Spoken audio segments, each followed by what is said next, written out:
tricks in my pocket. I have things up my sleeve. But I'm the opposite of a stage magician. He gives you illusion that has the appearance of truth. I give you truth in the pleasant disguise of illusion. To begin with, I turn back time.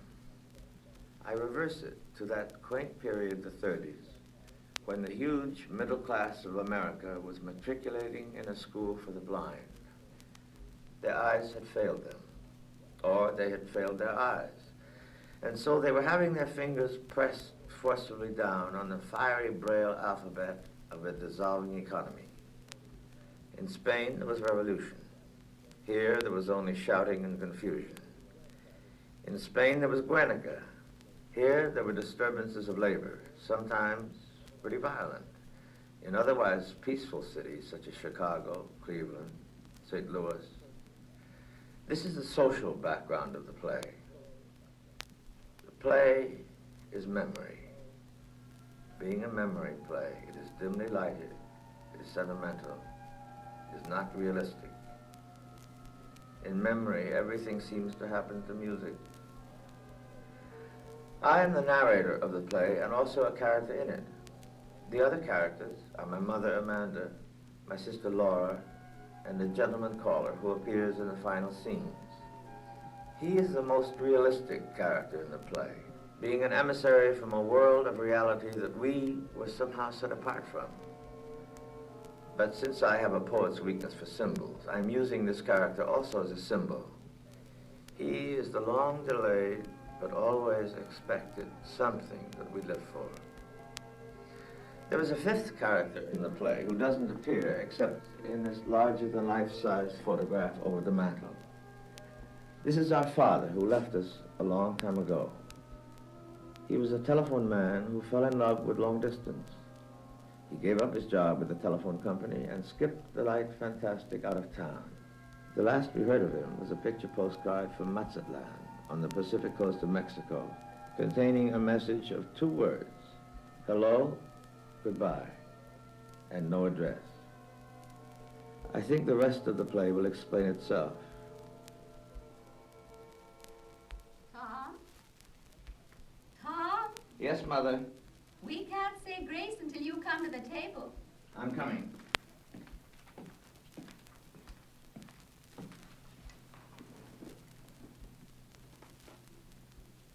For these and all thy mercies, God's holy name be praised. Amen. You know, Laura, I had the funniest experience in church last Sunday. The church was crowded except for one pew way down in front, and in that was just one little woman. I smiled very sweetly at her, and I said, "Excuse me, would you mind if I shared this pew?" "I certainly would," she said. "This space is rented." Do you know, that's the first time that I ever knew that the Lord rented space. Tom, honey, don't push with your fingers. If you have to push with something, the thing to push with is a crust of bread. And chew, chew. Animals have sections in their stomachs which enable them to digest food without mastication, but human beings are supposed to chew their food before they swallow it down. Eat food leisurely, son, and really enjoy it. A well-cooked meal has lots of delicate flavors that have to be held in the mouth for appreciation. So chew your food and give your salivary glands a chance to function. Mother, I haven't enjoyed one bite of this dinner because of your constant directions on how to eat it. It's you that makes me rush through meals with your hawk-like attention to every bite I take. It's sickening. Spoils my appetite, all this discussion of animal secretion, salivary glands, mastication. Temperament like a metropolitan star.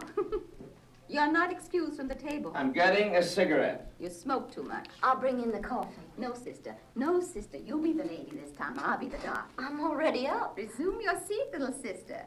I want you to stay fresh and pretty for gentlemen callers. I'm not expecting any gentlemen callers. Sometimes they come where they're least expected. Why, I remember one Sunday afternoon in Blue Mountain. I know what's coming. Yes, but let her tell it. Oh, she loves to tell it. One Sunday afternoon in Blue Mountain, your mother received 17 gentlemen callers. Why, sometimes there weren't chairs enough to accommodate them all. We had to send the colored boy over to bring in folding chairs from the parish house. How did you entertain those gentlemen callers? I understood the art of conversation. I'll bet you could talk. Girls in those days knew how to talk, I can tell you. They knew how to entertain their gentlemen callers. It wasn't enough for a girl to be possessed of a pretty face or a graceful figure, although I wasn't slighted in either respect. She also needed to have a nimble wit and a tongue to meet all occasions. What did you talk about? Things of importance going on in the world. Never anything coarse or common or vulgar. My callers were gentlemen, all. Among my callers were some of the most prominent young planters of the Mississippi Delta. Planters and sons of planters. There was young Champ Laughlin, who later became vice president of the Delta Planters Bank. Hadley Stevenson, who was drowned in Moon Lake and left his widow $150,000 in government bonds. There were the Couture brothers, Wesley and Bates. Bates was one of my bright particular beaux. He got in a quarrel with that wild Wainwright boy. They shot it out on the floor of the Moon Lake Casino. Bates was shot through the stomach, died in the ambulance on his way to Memphis.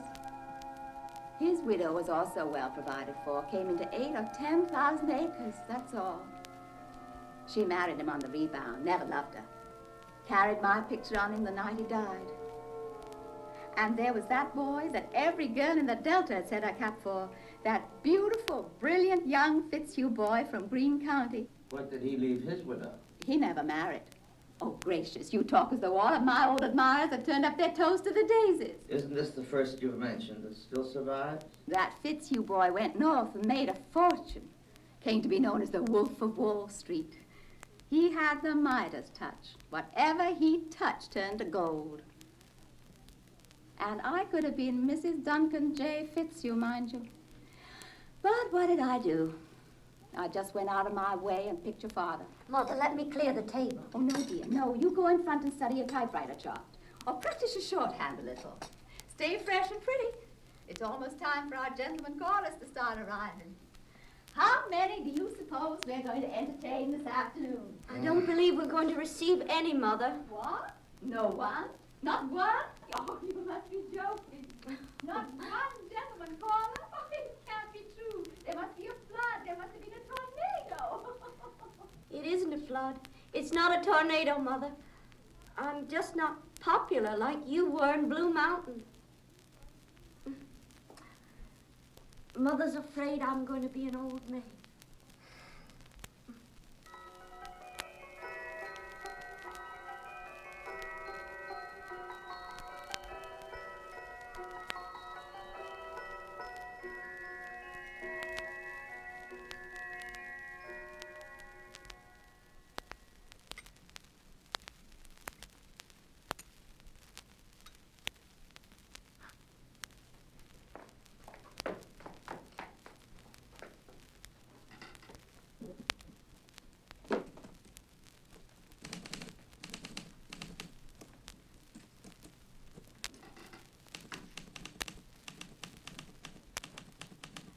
Hello, Mother. I was, Deception. Deception.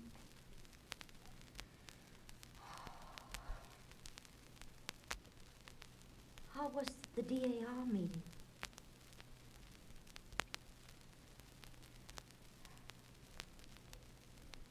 Didn't you go to the DAR meeting, Mother? No. No,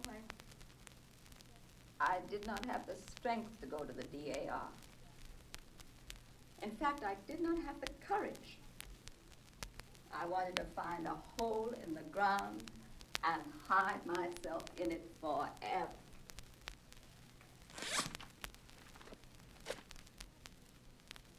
Why did you do that, Mother? Why are you doing... Why?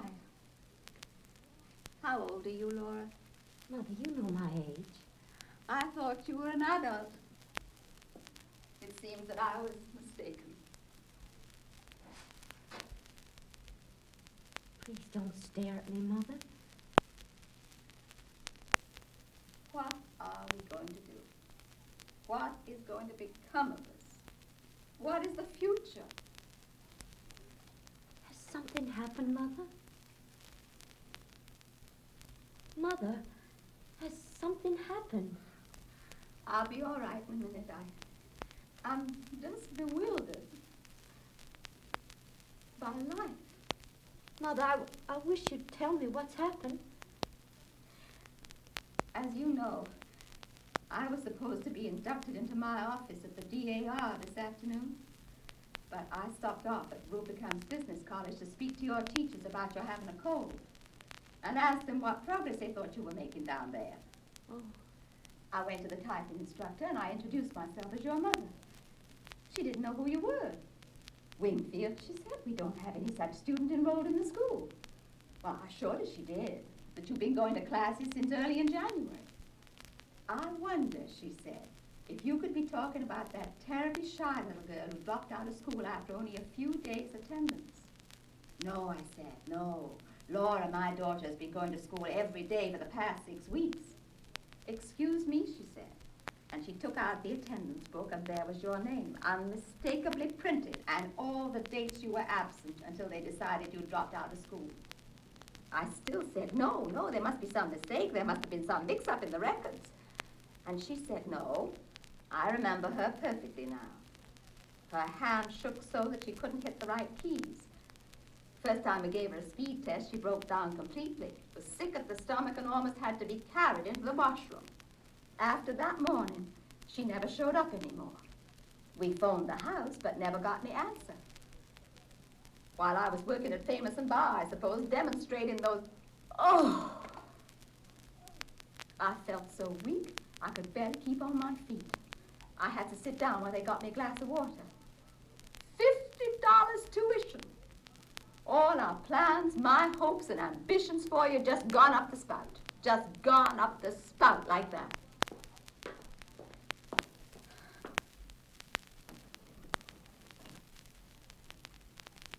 Oh, don't do that, Laura. Don't play that Victrola. Oh. Laura? Laura, where have you been going when you've gone out pretending you were going to business college? I've just been going out walking. Oh, that's not true. It is. I just went walking. Walking in winter. Deliberately caught in pneumonia in that light coat. Where did you walk to, Laura? Oh, all sorts of places.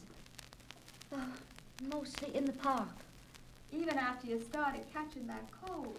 It was the lesser of two evils, Mother. I couldn't go back. I threw up on the floor. From 7:30 till after 5 every day, you mean to tell me you walked around the park because you wanted to make me think that you were still going to Rubicamp's Business College? Well, it wasn't as bad as it sounds. I went inside places to get warmed up. Inside where? I went in the art museum and the bird houses at the zoo. I visited the penguins every day. Sometimes I did without lunch and went to the movies. Lately, I've been spending most of my afternoons in the jewel box. That big glass house where they raise the tropical flowers. You did all this to deceive me, just for deception. Why? Mother, when you're disappointed, you get that awful suffering look on your face like the picture of Jesus, Mother, in the museum. Oh, shh. I couldn't face it. So, what are we going to do with the rest of our lives? Stay home and watch the parades go by? Amuse ourselves at the glass menagerie, darling? Eternally play those worn-out phonograph records your father left as a painful reminder of him? We won't have a business career. We've given that up because it gave us nervous indigestion. What is there left but dependency all our lives? I know so well what becomes of unmarried women who aren't prepared to occupy a position. I've seen such pitiful cases in the South. Barely tolerated spinsters living upon the grudging patronage of sister's husband or brother's wife, stuck away in some little mousetrap of a room, encouraged by one in-law to visit another. Little bird-like women without any nest, eating the crust of humility all their life. Is that the future we've mapped out for ourselves? I swear it's the only alternative I can think of. It isn't a very pleasant alternative, is it? Of course, some girls do marry. Haven't you ever liked some boy? Yes, I liked one once. I came across his picture a while ago. He gave you his picture? No, it's in the yearbook. Oh, a high school boy. Yes, his name was Jim. Here he is in The Pirates of Penzance. The what? The operetta the senior class put on. Oh, he had a wonderful voice. And we sat across the aisle from each other Mondays, Wednesdays, and Fridays in the Ord. Oh. Here he is with the silver cup for debating. See his grin? He must have had a jolly disposition. He used to call me Blue Roses. Why did he call you such a name as that? When I had that attack of pleurosis, he asked me what was the matter when I came back. I said pleurosis. He thought I said blue roses. So that's what he always called me after that. Whenever he saw me, he'd holler, "Hello, Blue Roses." I didn't care for the girl that he went out with, Emily Meisenbach. Emily was the best-dressed girl at school, but she never struck me, though, as being sincere. It says in the personal section they're engaged. Oh, that's a long time ago. They must be married by now. Girls that aren't cut out for business careers usually wind up married to some nice man. Sister, that's what you'll do. Oh, but Mother... Yes? I'm crippled. Nonsense, Laura. I've told you never to use that word. Why, you're not crippled. You just have a little defect, hardly noticeable even. When people have some slight disadvantage like that, they cultivate other things to make up for it. Develop charm and vivacity and... charm. That's all you have to do. One thing your father had plenty of was charm.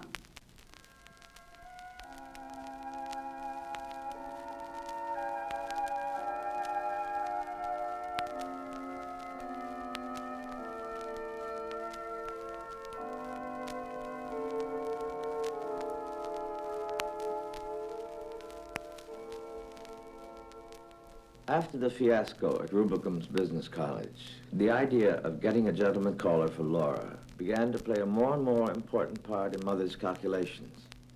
It became an obsession. Like some archetype of the universal unconscious, the image of the gentleman caller haunted our small apartment. Even when he wasn't mentioned, his presence hung in Mother's preoccupied look and in my sister's frightened, apologetic manner. Hung like a sentence passed upon the wing fields. Mother was a woman of action as well as words. She began to take logical steps in the planned direction. Late that winter and in the early spring, realizing that extra money would be needed to properly feather the nest and plume the bird, she conducted a vigorous campaign on the telephone, roping in subscribers to one of those magazines for matrons called The Homemaker's Companion, the type of journal that features the serialized sublimations of ladies of letters who think in terms of eyes like wood smoke in autumn, fingers that soothe and caress like strains of music, bodies as powerful as Etruscan sculpture. I thought, this is Amanda Winfield.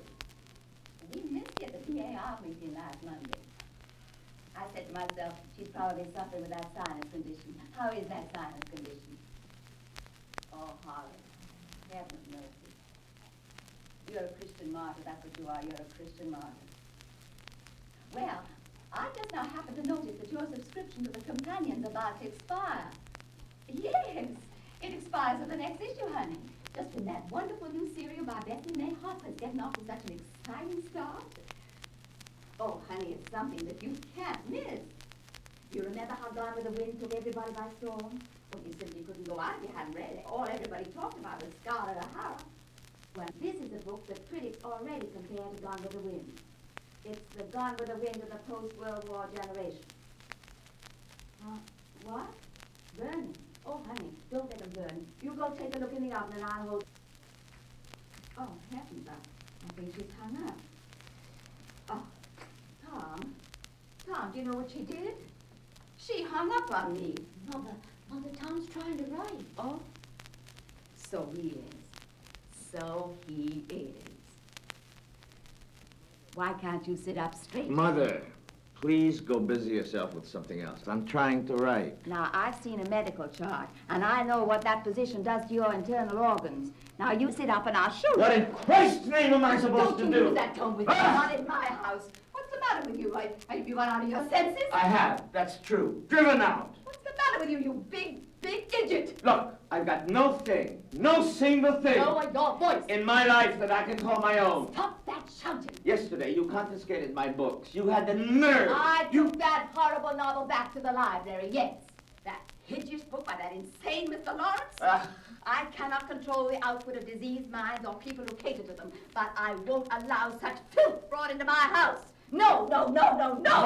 My house. Who pays the rent? Who makes a slave of himself? Don't you dare. Don't say anything. I've just got to keep quiet. Let me tell you that I don't want to hear any more. You will hear more. No, I won't hear more. I'm going You out. come right back in. Out! You come back here, Tom Winfield. I'm not through talking to you. Oh, go. Tom, you're going to listen, and no more insolence from you. I'm at the end of my patience. What do you think I'm at the end of? Aren't I supposed to have any patience to reach the end of, Mother? I know. It seems unimportant to you what I'm doing and what I want to do, having a slight difference between them. You don't think... I think that you've been doing things that you're ashamed of. That's why you act like this. I don't believe that you go to the movies every night. Nobody goes to the movies night after night. Nobody in their right minds goes to the movies as often as you pretend to. People don't go to the movies at nearly midnight, and movies don't let out at 2 a.m. Come in stumbling, muttering to yourself like a maniac. You get 3 hours sleep and then go to work. Oh, I can picture the way you're doing down there, moping, doping, because you're in no condition to No, I'm in no condition. What right have you got to jeopardize your job? Jeopardize the security of us all? How do you think we'd manage if you... Listen, you think I'm crazy about the warehouse? You think I'm in love with continental shoemakers? You think I want to spend 55 years down there in that Celotex interior? Look, I'd rather somebody picked up a crowbar and battered out my brains than go back mornings. But I go. Every time you come in yelling that goddamn rise and shine, I say to myself, how lucky dead people are. But I get up, I go. For $65 a month, I give up all that I dream of doing and being ever. And you say self's all I ever think of. Why, listen, if self is what I thought of, Mother, I'd be where he is. Gone! As far as the system of transportation reaches. Don't grab at me, Mother. I'm not grabbing at you. I just want to know where you're going. I'm going to the movies. I don't believe that lie. No? Well, you're right. For once in your life, you're right. I'm going to opium dens. Yes, opium dens. Dens of vice and criminal hangouts, Mother. I've joined the Hogan gang. I'm a hired assassin. I carry a Tommy gun in a violin case. I run a string of cat houses in the valley. They call me Killer. Killer Wingfield. I'm leading a double life. A simple, honest warehouse worker by day. And by night, a dynamic czar of the underworld, Mother. I go to gambling casinos. I spin away fortunes on the roulette table. I wear a patch over one eye and a false mustache. Sometimes I put on green whiskers. On those occasions, they call me El Diablo. Oh, I could tell you things to make you sleepless. My enemies plan to dynamite this place. They're going to blow us all sky high some night, and will I be glad, and so will you be. You'll go up, up, up on a broomstick over Blue Mountain with 17 gentlemen callers. You ugly, babbling old witch! Oh! Oh! My glass menagerie. I won't speak to you until you apologize.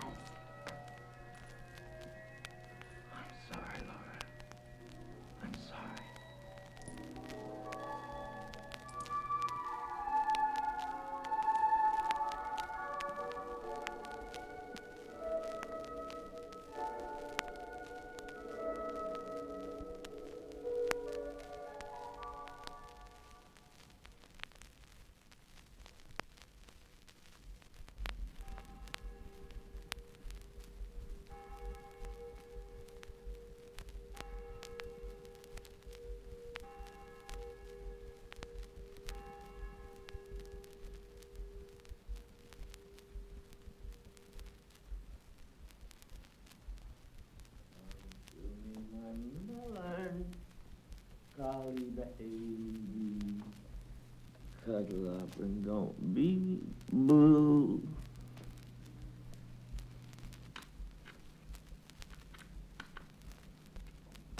Oh, one crack and it falls through.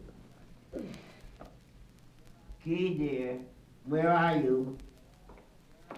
Where are you?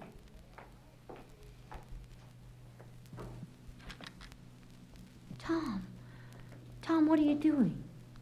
I'm looking for a door key. Where have you been all this time? I've been to the movies. All this time at the movies? It was a very long program. There was a garble picture and a Mickey Mouse and a travelogue and a newsreel and a preview of coming attractions. And then there was an organ solo and a collection for the Milk Fund simultaneously, which ended up in a terrible fight between a fat lady and an usher. Did you have to stay through everything? Of course. And oh, I forgot. There was this huge stage show. The headliner on this stage show was Malvolio the musician. He performed wonderful tricks, many of them such as pouring water back and forth between pitches. First, it turned to wine, then it turned to beer, and finally it turned to whiskey. I know it was whiskey it finally turned into because he needed somebody to come up out of the audience to help him. And I came up, both shows. A very generous fellow. He gave away souvenirs, too. Look what he gave me. This is his magic scar. You can have it, Laura. Oh. You wave it over a canary cage, and you get a bowl of goldfish. You wave it over a goldfish bowl, and they fly away canaries. I wish you'd been there. But the wonderfulest trick of all was the coffin trick. We nailed him into a coffin, and he got out of the coffin without removing one nail. There's a trick that would come in handy for me. Get me out of this 2x4 situation. What are you shushing me for? Wake up, Mother. Goody, goody. Pare back rolls, rise and shine. You know, it don't take much intelligence to get yourself into a nailed-up coffin, Laura. But who in hell ever got himself out of one without removing one nail? Good night, Tom. Good night.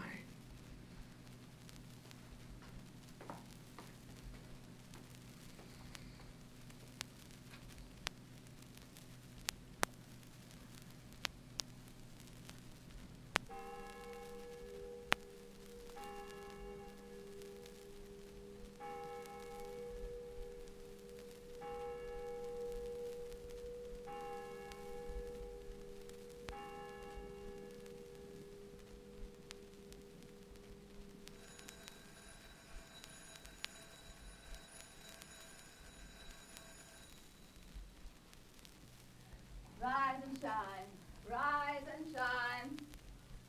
Laura, go tell your brother to rise and shine. All right, but I won't shine. Laura, tell your brother his coffee is ready. Tom, it's nearly 7. Don't make Mother nervous. Tom, speak to Mother this morning. Make up with her. Apologize. Speak to her. She won't to me. It's her that started not speaking. If you just say you're sorry, she'll start speaking. Her not speaking, is that such a tragedy? Please. Laura, are you going to do what I asked you to do, or do I have to get dressed and go out myself? Going as soon as I get my coat on. Butter and what else? Just butter. Tell her to charge it. Mother, they make such faces when I do that. Sticks and stones can break our bones, but the expression on Mr. Garfinkel's face won't harm us. Tell your brother his coffee is getting cold. What I asked you, will you? Will you, Tom? Laura, go now or just don't go at all. Going. Oh, I slipped. You all right? I'm all right. I slipped, but I'm all right. Be careful. If anyone breaks a leg on those fire escape steps, the landlord ought to be sued for every cent he possessed. Oh.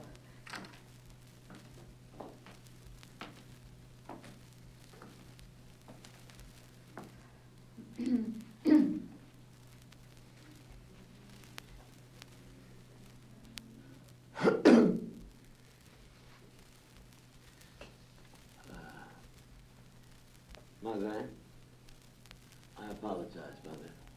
I'm sorry for what I said, for everything that I said. I didn't mean it. My devotion has made me a witch. So I make myself hateful to my children. No, you don't. I worry so much. I don't sleep. It makes me nervous. I understand that. I've had to put up a solitary battle all these years. But you're my right-hand bower. Fall down. Don't fail. I try, Mother. Try and you will succeed. Why, you're just full of natural endowments. Both of my children, they're unusual children. Don't you think I know that? I'm so proud and happy and feel I've so much to be thankful for.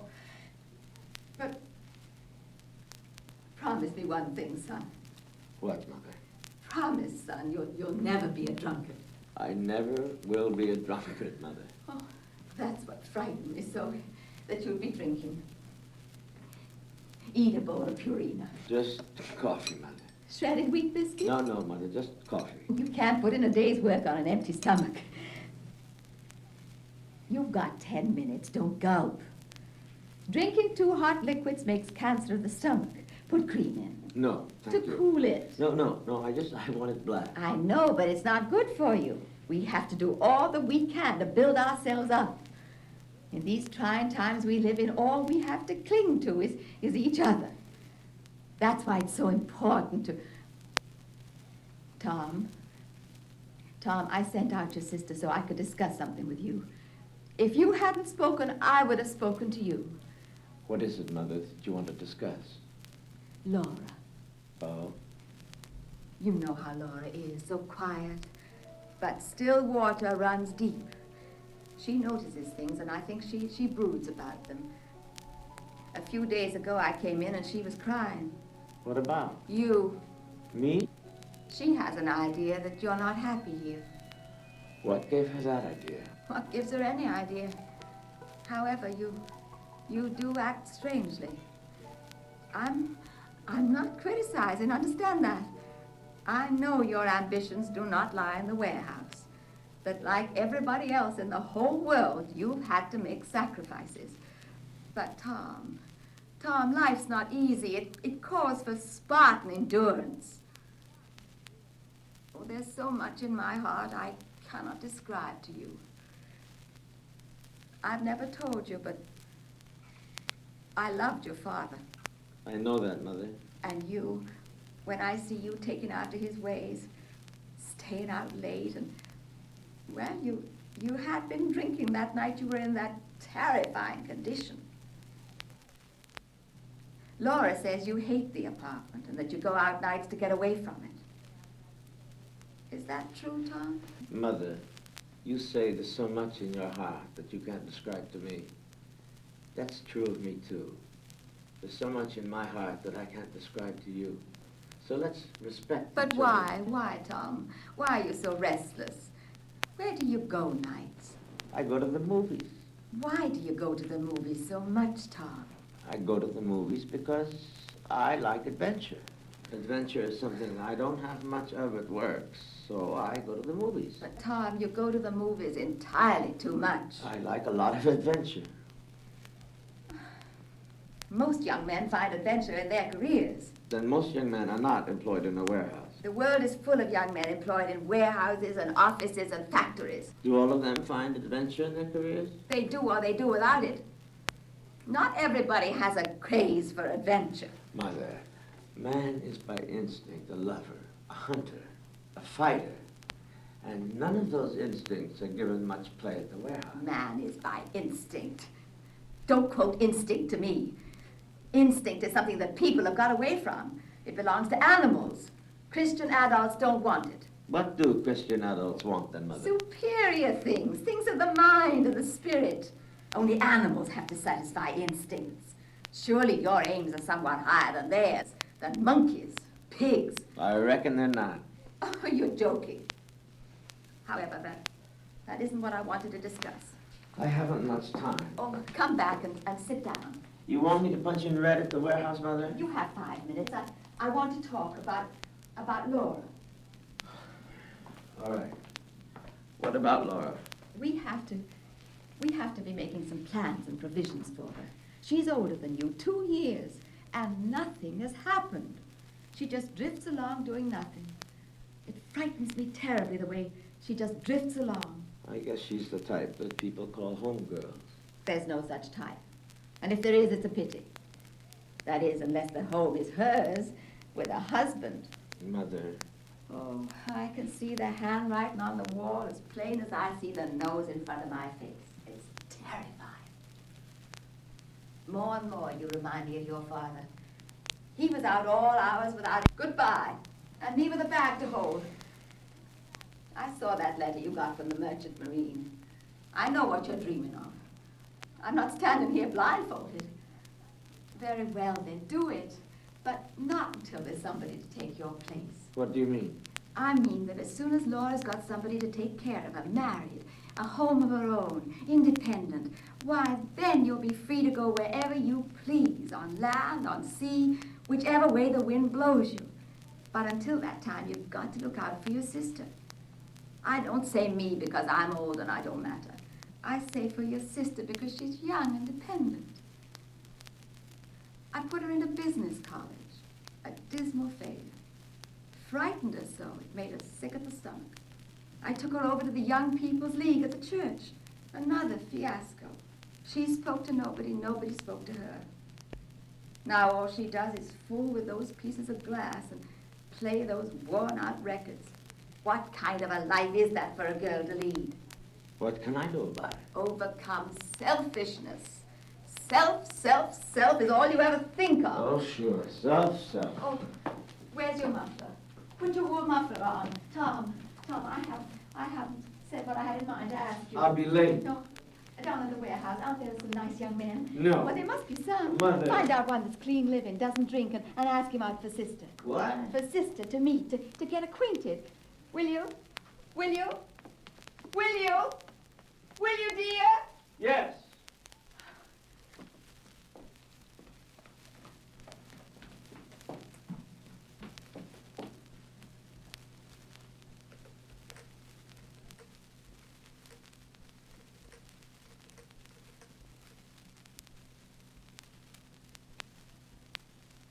Ella Cartwright? This is Amanda Wingfield. How are you, honey? How's that kidney condition? Oh, horrors.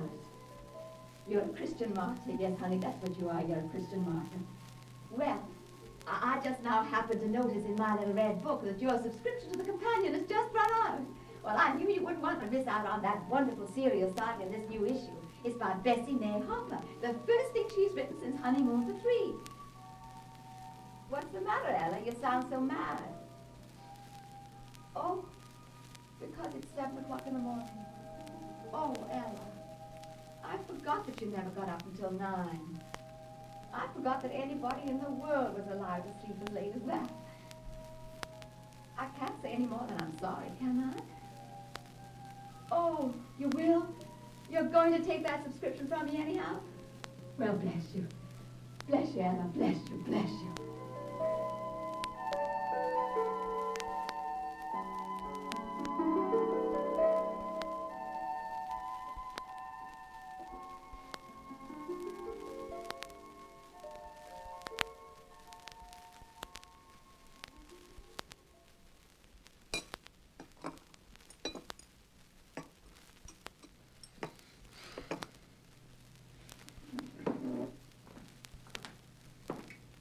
Son, will you do me a favor?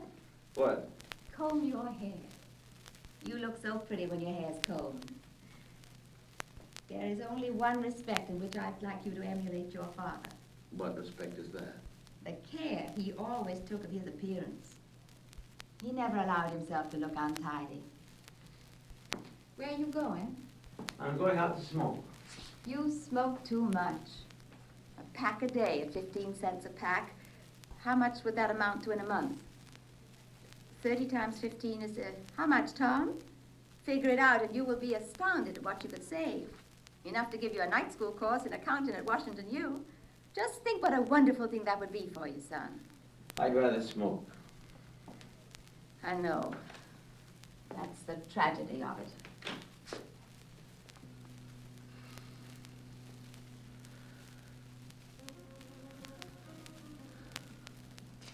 Across the alley from us was the Paradise Dance Hall. On evenings in spring, the windows and doors were open and the music came outdoors. Sometimes the lights would be turned out, except for a large glass sphere that hung from the ceiling. It would turn slowly about and filter the dusk with delicate rainbow colors. Then the orchestra played a waltz or a tango, something that had a slow and sensuous rhythm. Couples would come outside to the relative privacy of the alley. You could see them kissing behind ash pits and telephone poles. This was the compensation for lives that passed like mine, without any change or adventure. But adventure and change were imminent in this year. They were waiting around the corner for all these kids. Suspended in the mist over Berchtesgaden, caught in the folds of Chamberlain's umbrella. In Spain, there was Guernica. But here, there was only hot swing music and liquor, dance halls, bars, movies, and sex that hung in the gloom like a chandelier and flooded the world with brief, deceptive rainbows.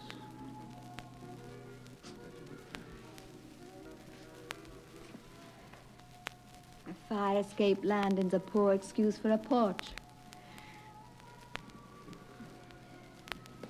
Oh. What are you looking at? At the moon. Is there a moon tonight? It's rising over Garfinkel's delicatessen. Oh, so it is. A tiny little silver slipper of a moon. Have you made a wish on it yet? Mm-hmm. What did you wish for? Secret, huh? Well, I won't tell mine either. I will be just as mysterious as you. I bet I can guess what yours is. Is my hair so transparent? You're not exactly... I don't have any secrets. On the moon. Success and happiness for my precious children. I wish for that whenever there's a moon. And when there isn't a moon, I wish for it too. I thought perhaps you wished for a gentleman caller. Why do you say that?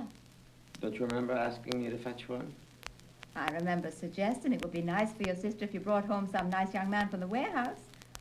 I think I've made that suggestion more than once. Yes, you have made it repeatedly. Well? We are going to have one. What? A gentleman caller.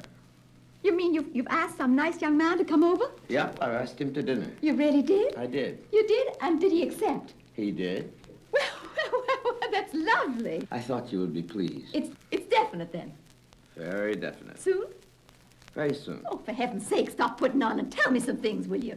What things do you want me to tell you? Naturally, I'd like to know when he's coming. He's coming tomorrow. Tomorrow? Yep, tomorrow. But, Tom, Yes, Mother? tomorrow gives me no time. Time for what? Preparations.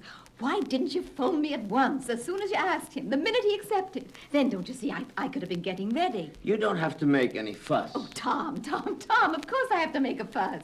I want things nice, not sloppy, not thrown together. Oh, I'll certainly have to do some fast thinking, won't I? I don't see why you have to think at all. Oh, you just don't know.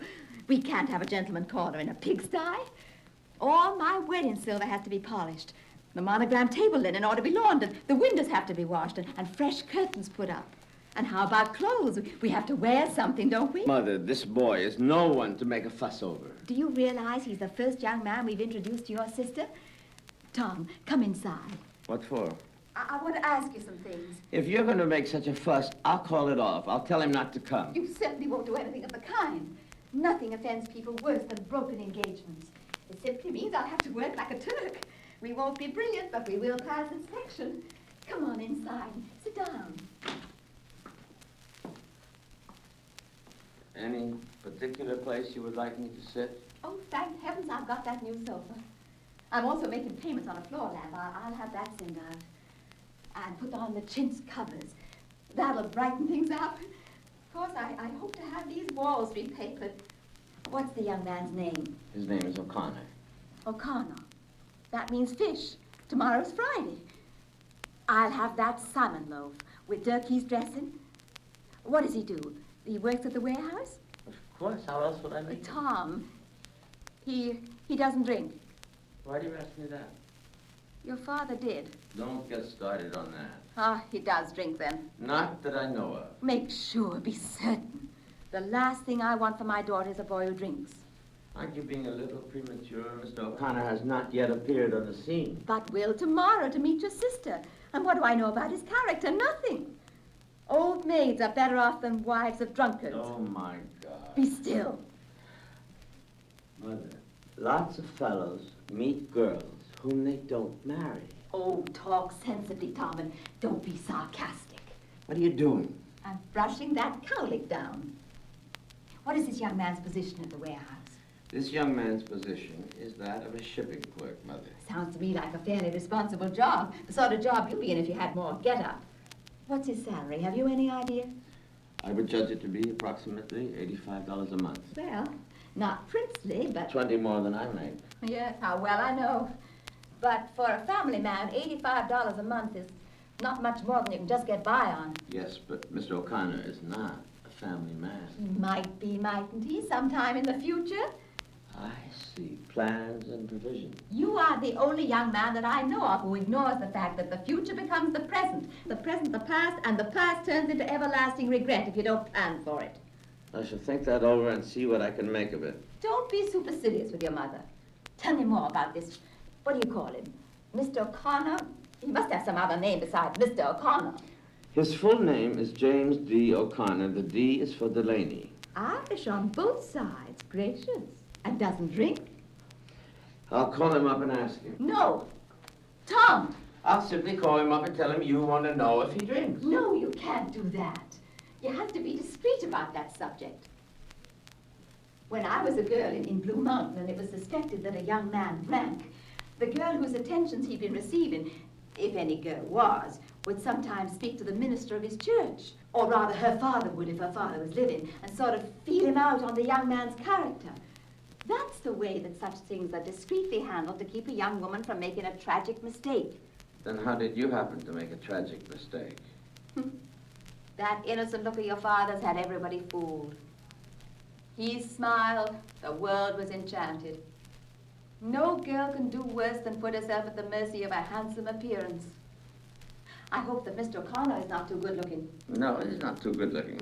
He's covered with freckles and hasn't too much of a nose. He's not right down homely, though. Not right down homely, just medium homely, I'd say. Character's what to look for in a man. That's what I always say, Mother. You've never said anything of the kind, and I suspect you'd never give it a thought. Don't be so suspicious of me. At least I hope he's the type that's up and coming. I think he really does go in for self-improvement. What reason do you have to think so? He goes to night school. Splendid. What does he do? I mean, study. Radio engineering and public speaking. Then he has visions of being advanced in the world. Any young man who studies public speaking is aiming to have an executive job someday. And radio engineering, a thing for the future. Both of these facts are very illuminating. Those are the sort of things that a mother should know concerning any young man who comes to call on her daughter, seriously or not. One little warning. He doesn't know about Laura. I didn't let on that we had dark, ulterior motives. I just said, why don't you come and have dinner with us? He said, okay, and that was the whole conversation. I bet it was. You're eloquent as an oyster. However, he'll know about Laura when he gets here. When he sees how lovely and sweet and pretty she is, he'll thank his lucky stars he was asked to dinner. Mother, you mustn't expect too much of Laura. What do you mean? She seems all those things to you and me because she's ours and we love her. We don't even notice she's crippled anymore. Don't say crippled. You know I never allowed that word to be used. But face facts, Mother, she is, and that's not all. What do you mean, not all? Laura is very different from other girls. I think the difference is all to her advantage. Not quite all. In the eyes of others, of strangers, she's terribly shy and lives in a world of her own. And those things make her seem a little peculiar to people outside the house. Don't say peculiar. Face the facts, she is. In what way is she peculiar, may I ask? She lives in a world of her own, a world of little glass ornaments, Mother. She plays old phonograph records, and that's about all. Where are you going? I'm going to the movies. Oh, not to the movies. Not every night to the movies. I don't believe you always go to the movies.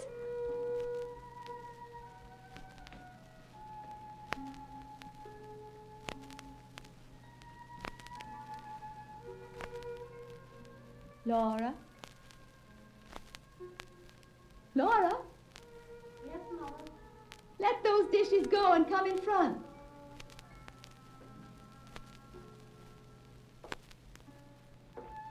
Laura? Come here and make a wish on the moon. Moon? Moon? A little silver slipper. Look over your left shoulder, Laura, and make a wish. Now, darling, wish. What shall I wish for, Mother? Happiness. And just a little bit of good fortune.